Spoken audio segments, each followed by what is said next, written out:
உறவுகளுக்கும் வணக்கம். நான் உங்கள் அசன் கோபி, முக்கியம் தேசிய பாடசாலை ஆசிரியர். தொடர்புகளுக்கு 075536160. சரி வாங்கி, இன்றைக்கு நாங்கள் படிக்க போகிற இன்னும் ஒரு விஷயம் மாணவர்களே, தேனி பேசுகின்றது என்ற ஒரு பாடம். அதாவது தரம் 5 காணப்படுகின்ற தேனி பேசுகின்றது என்ற ஒரு பாடம். இந்த பாடத்திலையும் நிறைய விடயங்கள் இருக்குது. அதாவது இந்த பாடத்தில் குறிப்பாக சுற்றாடல் சார்ந்த வினாக்களுக்குமான விடயங்களும் தரப்பட்டிருக்குது. அத்தோட இந்த பாடத்தில் நீங்கள் பார்த்துக்கொள்ளலாம் சில ஒத்த சொற்கள், அதே போல் எதிர்கருத்து சொற்கள், அதோடு இருக்கக்கூடிய நல்ல ஒத்த கருத்து சார்ந்த விடயங்கள், நிறைய விடயங்களை நீங்கள் இதில் பார்த்துக்கொள்ளலாம். அதனால் சொல்லித்தர விடயங்களை தெளிவாக கிரகித்து கேட்டு செய்து கொள்ளுங்கள். சரிதானே? வாங்கள் ஒவ்வொரு விடயங்களாக இருப்போம். நான் ஒரு மருத்துவர். ஆகவே தேனி பேசுகின்றது. இப்போ தேனி பேசுதான். நான் ஒரு மருத்துவர். நான் தயாரிக்கும் மருந்து மிகவும் அற்புதமானது. அப்போ நான் தயாரிக்கின்ற மருந்து எப்படியா மிகவும் அற்புதமாக இருக்குதான். அதே போல் இனிமையானது. அப்போ அற்புதமானது, அதே போல் இனிமையாக காணப்படுகின்றது. இது எவ்வித நோய் தொற்றுக்கும் உட்படாதது. எஸ், அப்போ இது என்ன சொல்கிறது? அது தயாரிக்கின்றது, தேனி தயாரிக்கின்ற உணவு, அந்த அற்புதமான பானம் மருந்து நோய் தொற்றுகளுக்கும் உட்படாதது. அப்போ எந்த ஒரு நோயுக்கும் உட்படாத ஒரு விடயமாக இருக்கின்றது. அதே போல மருத்துவ குணமுள்ள இம்மருந்தினை 100க்கும் மேற்பட்ட நோய்களுக்கு பயன்படுத்தலாம். ஆகவே இப்படி மருத்துவ குணமுள்ள இந்த மருந்தை என்ன செய்யலாம்? 100க்கும் மேற்பட்ட நோய்களுக்கு என்ன செய்யலாமா? பயன்படுத்தலாம். சாதாரணமாக நீங்கள் உங்களோட வீட்டில் யாராவது சிறிதாக ஒரு சளி நோய் ஏற்பட்டாலும் கூட என்ன செய்யலாம்? தேனோடு கலந்து சில மிளகு சார்ந்த பொருட்களை பயன்படுத்தி குடிச்சிங்கன்னு சொன்னால் சளி தொல்லைகள் நீங்கும். இப்படி நிறைய வைத்திய முறைகள் எங்களுக்கு வீட்டில் கை மருந்துகளை செய்வதற்காக பயன்படக்கூடியதாக இந்த தேன் பயன்படுகின்றது. இதனை வேறு எவராலும் உற்பத்தி செய்ய முடியாது. ஆகவே தேனியினால் மட்டுமே இது சாத்தியம். இப்போ தேனியினால் மட்டும்தான் என்ன செய்ய முடியும்? இதனை செய்ய முடியும். இதன் செயல்முறை நான் மட்டுமே அறிந்த ரகசியமாகும். அப்போ இந்த தேனை செய்வதற்காக எப்படி செய்கிறதுங்கிற விஷயத்த நான் மட்டும் அறிந்த ஒரு ரகசியம் அப்படின்னு சொல்லி இந்த தேனி பேசுகின்றதா? இதுதானே? ஓகே. ஆகவே அடுத்து என்ன சொல்ல போறான்னு இந்த தேனி, நான் யார் தெரியுமா தோழர்களே? ஆகவே நான் யார் உங்களுக்கு தெரியுமா தோழர்களேன்னு சொல்லி ஒரு விழிப்பாக கேட்குது.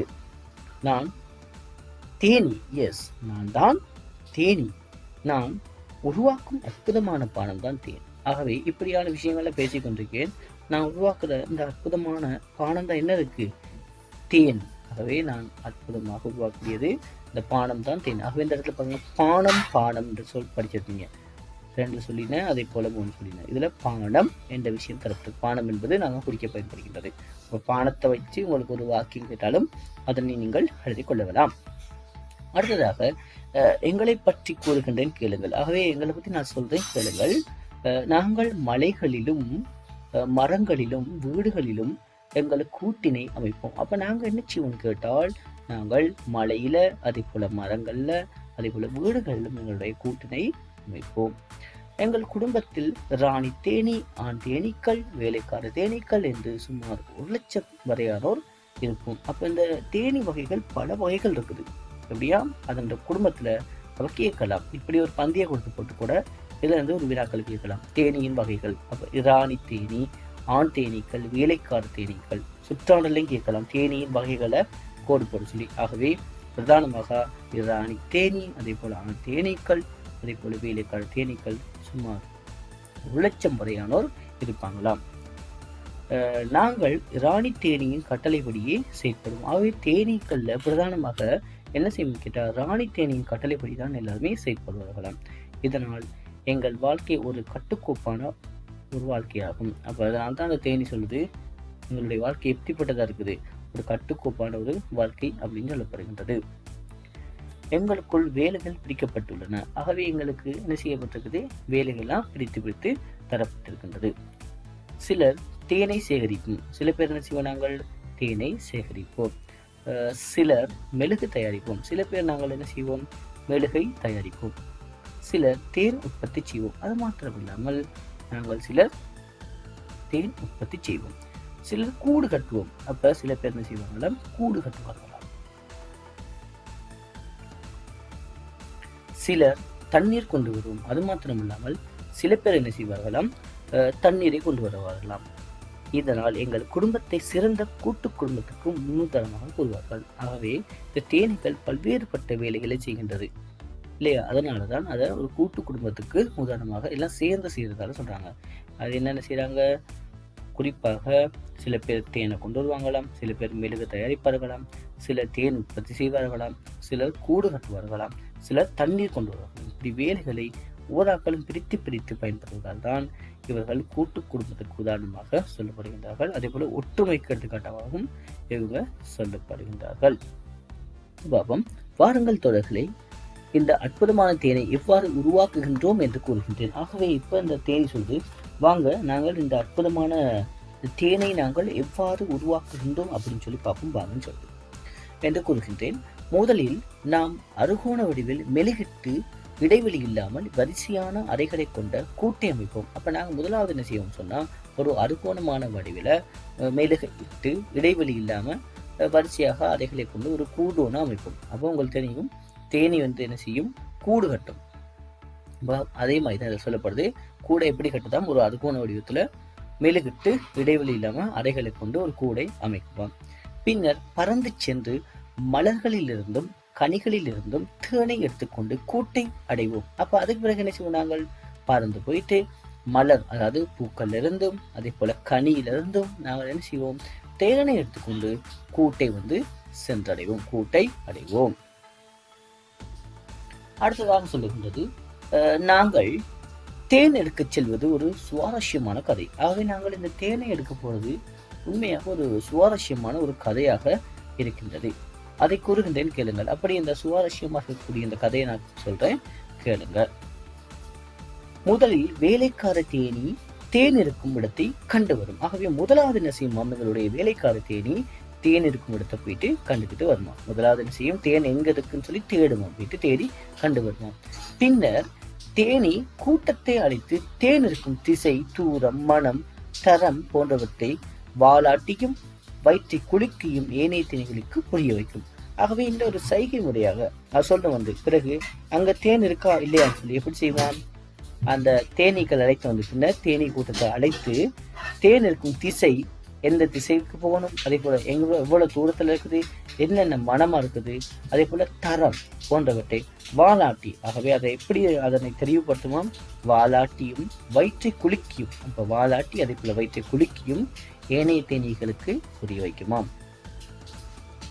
வேலைக்கார தேனி கூறிய விடயங்களை சரியாக புரிந்து கூட்டமாக தேனெடுக்க செல்வோம். எஸ், அப்ப இந்த வேலைக்கார தேனி எல்லாமே சொல்ற விஷயங்கள் என்ன செய்யுமாம், கூறிய விடயங்களை ஏனைய தேனீக்கள் அனைவரும் புரிந்து கொண்டு கூட்டமாக தேனெடுக்க செல்வார்களாம். அப்போது காற்றில் நூற்றுக்கணக்கான மனங்கள் குறுக்கிடும். அப்ப அந்த நேரங்கள்ல என்ன செய்யுமா, நூற்றுக்கணக்கான அந்த மனம், வாசனை குறுக்கிடும். மனம் என்றால் வாசனைகள் குறுக்கிடும். ஆகவே அந்த வாசனையில கடந்து தான் அந்த தேனீக்கள் செல்லும். எனினும் நாங்கள் உள்வாங்கிய மனம் இருக்கும் பூக்கள் மற்றும் கனிகளில் இருந்து மட்டுமே தேனை எடுத்து நாங்கள் உண்போம் சொல்லுது. எஸ், அப்ப எது சொல்றது, என்னது, அந்த பூக்கள் அதே போல கனிகள் இருக்கிற தேனை மட்டுமே நாங்கள் தேனை எடுத்துக்கொள்வோம். எடுத்துக்கொண்ட தேனை என்ன செய்வோம், வந்த பாதை வழியை மீண்டும் கூட்டி அடைவோம். ஆகவே தேனை எடுத்துக்கொண்டு எப்படி வராங்களோ அதே மாதிரியாக அந்த தேனை எடுத்துக்கொண்ட வழியிலே அடைந்து கொள்வார்கள். இப்படி எடுத்து வரும் தேனை கூட்டில் இருக்கும் வேலைக்கார தேனீக்களிடம் கொடுக்கும். ஆகவே அவர்கள் அந்த மனம் இப்படியான விஷயங்கள்லாம் தேடி தேடி தேடி அலைஞ்சி எடுத்துக்கிட்டு வர தேனை என்ன செய்வாங்களாம், இந்த வேலைக்கார தேனிக்கிட்ட கொடுப்பாங்களாம். அவை அதனை குறிப்பிட்ட நேரத்தில் பதப்படுத்தி அறுகோண அறைகளில் நிரப்பும். ஆகவே இப்ப என்ன செய்வது, அந்த வேலைக்கார தேனீக்களிடம் கொடுத்த பிறகு அந்த வேலைக்கார தேனீக்கள் அனைத்தும் அதனை பதப்படுத்தி, நாங்கள் ஏற்கனவே பார்த்ததை போல அறுகோண வடிவில் தானே ஒரு அந்த கூடு, அந்த கூட்டுக்குள்ள போட்டு அதனை நிரப்புமாம். எவ்வளவு வேலைகள் செய்கின்றது நல்லா யோசித்து பாருங்க. இது வேலைக்கார தேனியை பற்றியும் குறிப்பிட்டே ஆக வேண்டும். ஆகவே இங்க நாங்கள் இன்னொரு விஷயத்தை சொல்லணும், அதாவது எங்களுடைய வேலைக்கார தேனியை பற்றி நாங்கள் குறிப்பிட்டே ஆக வேண்டும். சாதாரணமாக எமது கூட்டில் அதிகமாக இவர்கள் தான் இருப்பார்கள். எஸ், ஆகவே சாதாரணமா இந்த கூட்டுல அதிகமாக இருப்பவர்கள் யாருமா, எங்களுடைய வேலைக்கார தேனீக்கள். எனினும் இவர்கள் 6 வாரங்கள் தான் உயிர் வாழ்வார்கள். எஸ், அவர்கள் எத்தனை வாரங்கள் வாழ்வாங்களாம்? 6 வாரங்கள். 6 வாரங்கள் உயிர் வாழ்வார்களாம். அந்த நாட்களில் அவர்கள் செய்யும் சாதனை எந்த ஒரு உயிரினத்தாலும் செய்ய முடியாது. அப்ப அந்த 6 வாரத்துக்குள்ள அவங்க செய்யக்கூடிய சாதனையை எந்த ஒரு உயிரினத்தாலுமே அறவே செய்ய முடியாது. அப்படி ஒரு விடயங்களை செய்தார். ஆகவே கூட்டை கட்டுவது, கூட்டை தூய்மையாக்குவது, கூடு சூடானால் இறக்கைகளை வேகமாக அசைத்து குளிர வைப்பது, அப்ப என்னென்ன விஷயங்கள் செய்யுது? கூட்டை கட்டுறது, அதே போல கூட்டை தூய்மையாக்குறது, அதே போல கூடு சூடாக இருந்துச்சுன்னு சொன்னால் தன்னுடைய ரெக்கைகளை கொண்டு வேகமாக அசைத்து குளிர வைப்பது. அப்ப சூடாகனா குளிர வைக்கிறது, அதிகமாக சூடாகனா குளிர்ச்சிய கொஞ்சம் கூட்டி செய்யறது, நிறைய விஷயங்களை செய்யும். அதே போல கூடு குளிர்ச்சி அடைந்தால் கம்பளி போல் நெருங்கி நின்று கூட்டை சூடேற்றுவது. அப்ப அதிகமாக குளிர்ச்சி அடைந்தால் பிறகு என்ன செய்வது? கம்பளி போல கிட்ட மீண்டும் அதனை என்ன செய்வது? சூடேற்றுவது. அப்ப சூடேற்ற விஷயங்கள் குளிர்ச்சி அடையுது. அப்ப எந்தெந்த கிளைமேட்டுக்கு ஏற்ற மாதிரியோ அந்தந்த கிளைமேட்டுக்கு ஏற்ற மாதிரி சரியான முறையில் இந்த தேனீக்கள் அந்த கூட்டை அழகாக வைத்துக் கொள்ளுமா. ஆகவே அடுத்து சொல்லப்பட்டிருக்கிறது பாருங்க. இராணி தேனி இடும் முட்டையிலிருந்து வரும் புழுக்களை நாளாந்தம் பராமரித்து தேனூற்றுவது போன்றன அவற்றுள் சிலவாகும். பாத்தீங்களா எவ்வளவு விஷயங்கள் சொல்லுது. அதே போல ராணி தேனி இடும் முட்டை. அப்ப ராணி தேனி இடும் முட்டையிலிருந்து வரும் புழுக்கள், அந்த புழுக்களையும் என்ன செய்யும்? நாளாந்தம் பராமரித்து அதற்கும் என்ன செய்யணும்? உணவு. இப்படி நிறைய வேலைகளை இந்த தேனீக்கள் செய்கின்றது. இந்த வேலைக்கார தேனீக்கள் செய்கின்றது. அப்படி நிறைய வேலைகளை இந்த தேனீக்கள் செய்கின்றது. நன்றாக கிரகிட்டு கேட்டு ஒவ்வொரு விஷயங்களாக கற்றுக்கொள்ளுங்க. சரி, வாங்க இறுதியாக தரப்பட்டிருக்க பகுதியை பார்ப்போம். ஆகவே இறுதியாக சொல்ல போது எப்படின்னு பார்ப்போம். தோழர்களே, அப்ப நண்பர்களே, ஒரு துளி தேனை உருவாக்குவதற்கு நாங்கள் மிகவும் சிரமப்படுகின்றோம். எனவே நீங்கள் எங்களை துன்புறுத்தக்கூடாது. பாத்தீங்களா, நாங்க ஒரு துளி தேனை உருவாக்குறதுக்கு எவ்வளவு கஷ்டப்படுறோம். ஆனா நீங்க என்ன செய்வீங்க? உடனடியாக கண்டவனங்கிற கல்லூன் எடுத்து அப்படி உடனடியாக உடைச்சிருவீங்க. அது மட்டும் இல்லாம சிறிய ஒரு தேனியை கண்டாலும் உடனடியாக எங்களை அடிச்சு கொண்டு வருவீங்க. ஆக நீங்க அப்படி அடிக்கும் பொழுது, இது கொடுக்கால கொத்தும் பொழுது என்ன இருக்குன்னு சொன்னா அந்த தேனியுடைய வயிறெல்லாம் கிளிவட்டு போகும். இப்படி நிறைய பிரச்சனைகள் தேனீக்களுக்கு இருக்கின்றது. எனவே நீங்கள் எங்களை துன்புறுத்தக்கூடாது. அதனால நீங்க என்ன செய்யக்கூடாது? இவ்வளவு கஷ்டப்பட்டு நாங்க உங்களுக்கு வேலைகள் செய்து தரோம், அதனால தேனை எல்லாம் தரோம், அதனால நீங்கள் எங்களை துன்புறுத்தக்கூடாது.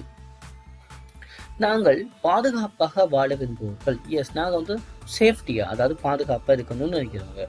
ஆபத்து வரும்போது போராடுவோம். ஆகவே நாங்கள் என்ன செய்வோம்? அதிகமான ஆபத்து வரும்போது என்ன செய்வோம்? போராடுவோம்.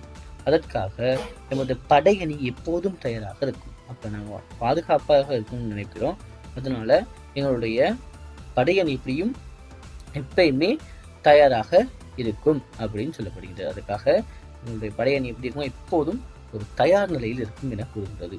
ஒரு தேனி எதிரியை தாக்கும் போது அதன் உயிரும் பிரிந்துவிடும். அது மட்டும் இல்லாம ஒரு தேனி ஒரு எதிரியை தாக்கும் போது என்ன நடக்கும்னு சொன்னா அந்த தேனியுடைய உயிர் பிரிந்துவிடும் என்பது உங்களுக்கு தெரியுமா? ஆகவே நாங்க இவ்வளவு கஷ்டப்பட்டு ஒரு எதிரியை தாக்குறோம்னு சொன்னா இந்த தேனி தாக்கும் பொழுது எங்களோட உயிர் பிரிந்து விடும் என்பதை உங்களுக்கு தெரியுமா அப்படின்னு கேட்குது. எமது ஊசி வயிற்றுடன் இணைக்கப்பட்டிருக்கும். ஆகவே அந்த தேனியுடைய கொடுக்கு பகுதி பின்னாடி இருக்கக்கூடிய சின்ன பகுதி இருக்கும், அந்த ஊசி போல வயிற்றோட இணைக்கப்பட்டிருக்குமா. நாங்கள் கொட்டும் போது ஊசியுடன் இணைந்து வயிறும் கிழிந்து விடும். ஆகவே நாங்க அப்படி கொட்டணும் சொன்னா எங்களோட இருக்கக்கூடிய அந்த ஊசி போல இருக்கக்கூடிய பகுதி பட்டு எங்களுடைய வயிறும் கிழிந்து விடும் அப்படின்னு சொல்லுது. இதனால் தேனி இறந்துவிடும். இதனால் என்ன செய்யும்? இந்த தேனீக்கள் இறந்துவிடும்.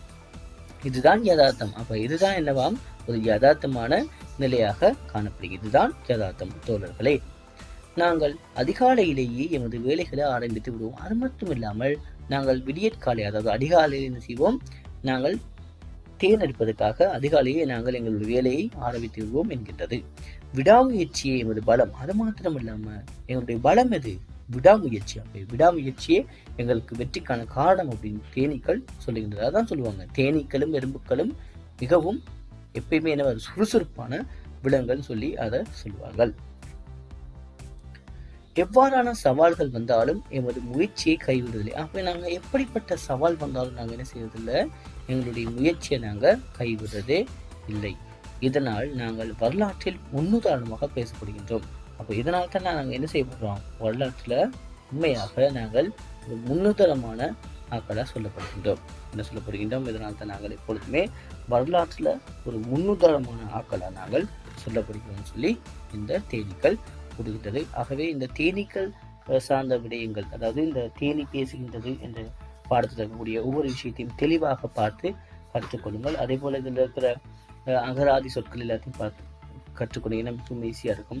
அப்போ இதில் உள்ள அகராதி சொற்களையும் கொஞ்சம் சொல்லி விடுறேன், விளக்கம் வந்து கொஞ்சம் கேட்டுக்கொள்ளுங்கள். அற்புதம்னா உங்களுக்கு தெரியும், அற்புதம்னா அதிசயமாக, இவ்வளோ ஆச்சரியமாக பார்க்குற அற்புதம்.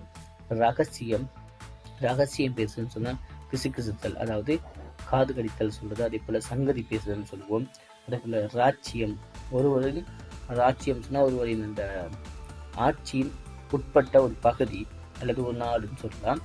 அதே போல் யதார்த்தம்னு சொன்னால் நடைமுறையான விடயங்கள். ஆற்றல்னு சொன்னால் ஒருத்தருடைய திறமை, ஒருத்தருடைய திறமை.